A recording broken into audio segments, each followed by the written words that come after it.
Welcome to another edition of Bases and Balls with Guardians broadcaster Jim Rosenhaus. Brought to you by our good friends at Nika IBEW. Rosie, I guess let's start off talking about these young guns. When you talk about Ernie Clement and Owen Miller and Stephen Kwan, these are young position players that are coming through. And normally when you and I have talked about players, youngsters coming up through, it's been pitchers a lot in the past. These guys, position players, and at least early, and we've got a long way to go, but at least early making their presence known for us. Yeah, and it's encouraging, right? Because obviously you want to get that pipeline going with position players too.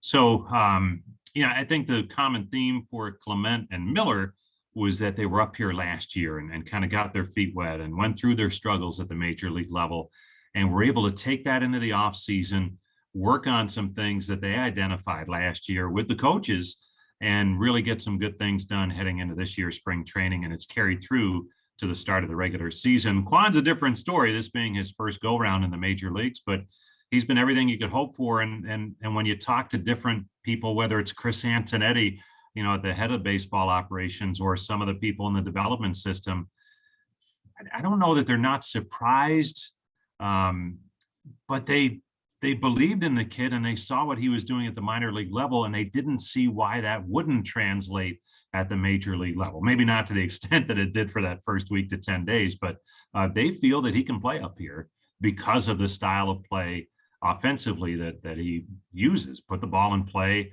see a lot of pitches, and then make some good things happen.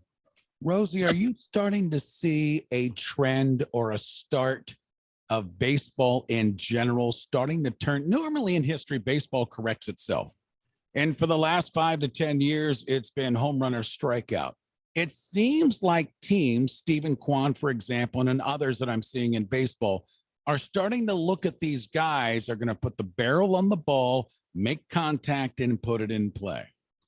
Ray, I don't think I've seen enough this year to say that there's a trend. Obviously, we see it with Kwan. And Miles Straw too, same, very, very similar. But I haven't seen enough other teams to say that's a trend where they're getting away from launch angle and home run or nothing, that type of thing. I think that's still really prevalent, but maybe you are going to start seeing a little bit more. I know, at least from a power standpoint, outfielders are playing deeper. They're giving up singles. They're giving up the singles. So if there's singles hitters out there who want to take advantage of that, and I think the Guardians have a couple at least, then I think you may see certain teams do that. So too early to say there's a trend, but you can certainly see how it could trend in that direction, especially considering what we watch on a day-to-day basis. Bases and Balls with Guardians broadcaster Jim Rosenhaus, brought to you by Nika IBEW. In regards to the bat on the ball, Rosie, for the first time in quite some time, we had a change with our hitting instructor. Ty Van Berkelio was no longer with this team heading into spring training, and of course now with the season. Talk to us about hitting methodology, if you've noticed any different, or what the players have told you in regards to change as far as teaching hitting with the Guardians team. Well, I think the one thing I've noticed is, and Tito kind of talked about it, and so did Chris Valleca, who's the new hitting coach, that it's really, they wanted to get to more of a collaborative effort in helping players.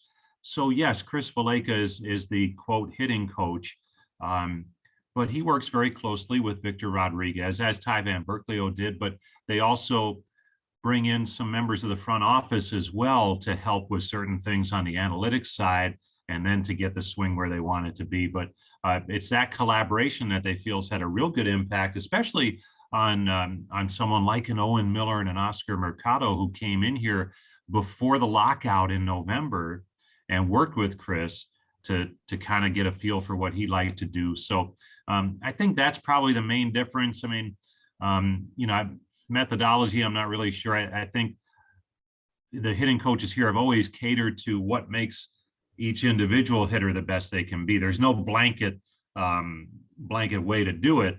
So you try and take that hitter's strengths and work to their advantages. And finally, Rosie, for this week, we've got JRam, who has just been on fire, leading the league in RBI, signing the big contract. And you and I have talked a lot about him in the last couple of years, taking ownership of this team. But boy, his leadership by example, I think, glowing right now early on. Boy, the burden of that contract is really killing him, isn't it, Ray?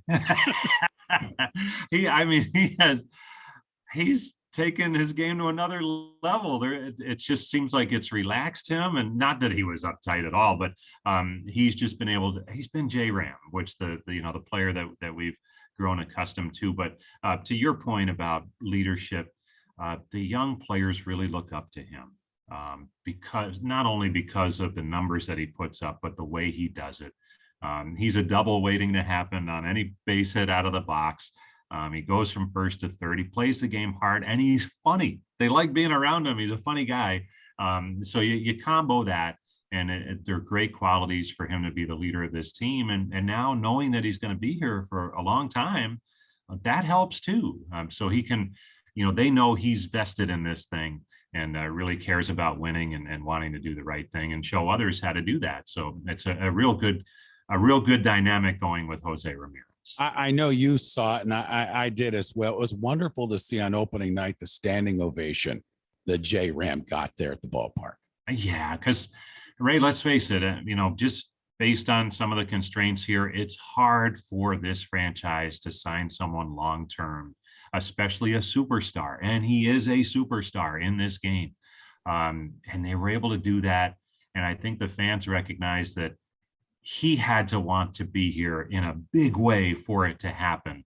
And they appreciated that and showed that on opening night. Another edition of Bases and Balls brought to you by Nika IBW with Guardians broadcaster Jim Rosenhaus. Rosie, we'll do it again next week. Thanks, my friend, for making time for us in Akron. You got it, Ray.